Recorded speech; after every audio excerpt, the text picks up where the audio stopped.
अब सिर्फ अकाउंट खोलना ही काफ़ी नहीं, जेब पर भी थोड़ी और आपको मार झेलनी पड़ेगी, यानी कि अब आपको जेब थोड़ी सी ढीली करनी होगी। आईसीआईसीआई के बाद अब एचडीएफसी बैंक ने भी सेविंग अकाउंट वालों को बड़ा झटका दे दिया है। मिनिमम बैलेंस की जो लिमिट है वो अचानक से 2.5 गुना से ज्यादा बढ़ाकर 25,000 कर दी है। मतलब अगर बैलेंस इस सीमा से नीचे गया तो हर महीने चार्ज आपको देना पड़ेगा। अब चलिए जानते हैं इस वीडियो में ऐसा क्यों हो रहा है और ज्यादातर बैंकों के इस फैसले से हमारे और आपके जैसे कस्टमर्स जो हैं उन पर क्या फर्क पड़ेगा। तो ये वीडियो एंड तक देखना ना भूलें। Hello and welcome to money 9, मैं हूं मीनू शर्मा।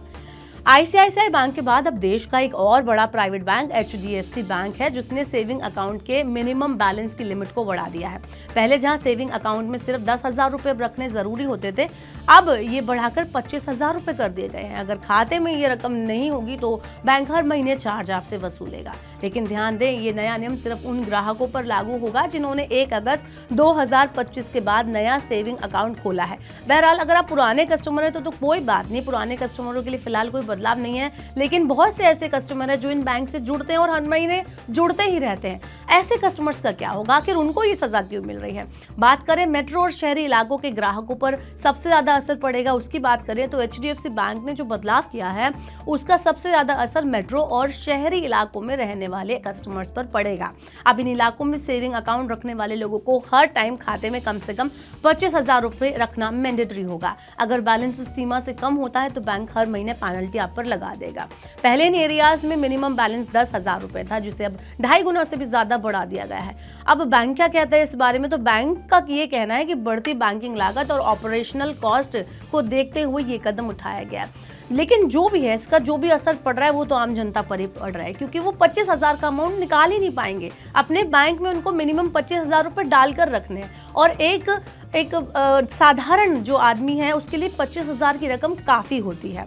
बात करें अर्ध शहरी और ग्रामीण शाखाओं में बदलाव की, तो नियम सिर्फ शहर तक ही लिमिटेड नहीं है। एचडीएफसी ने जो सेमी अर्बन एरियाज है उनकी जो ब्रांच है उस पर भी न्यूनतम बैलेंस को बढ़ा दिया है। पहले यहाँ पर 5,000 रुपए रखना जरूरी होता था, लेकिन अब वहां भी 25,000 रुपए का बैलेंस आपको रखना पड़ेगा।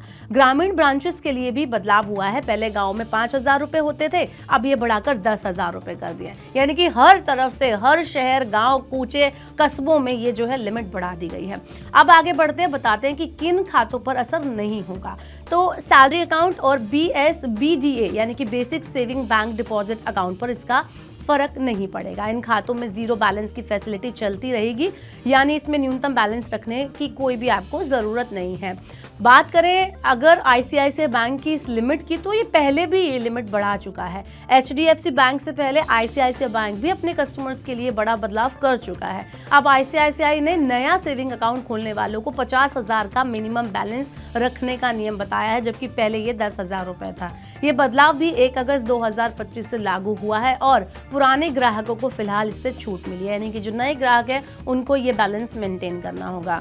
सरकारी बैंक जहां न्यूनतम बैलेंस की पाबंदियां हटा रहे हैं, कोशिश कर रहे हैं अपने कस्टमर्स को थोड़ा फ्लेक्सिबल रूल्स देने की, वहीं प्राइवेट बैंक एक एक करके नियमों को और ज्यादा कड़ा करते जा रहे हैं। ऐसे में ग्राहकों के लिए अब सबसे बड़ा सवाल यही है कि सेफ बचत और अपनी जो सेविंग को जमा करने का जो तरीका है उसके लिए वो या तो बैंक बदले या फिर बैलेंस बढ़ाए। आपका इस पूरे वीडियो पर, इस पूरे माजरे पर क्या कहना है, आप हमें कमेंट बॉक्स में बता सकते हैं। ये एक आम नागरिक के लिए कितना हार्मफुल है, उनकी जेब पर कितना ये चोट पहुंचा सकता है, आप अपना फीडबैक हमें कमेंट बॉक्स में दें। ऐसे ही और वीडियोस के लिए देखते रहिए मनी 9 और सब्सक्राइब करें मनी 9 का यूट्यूब चैनल।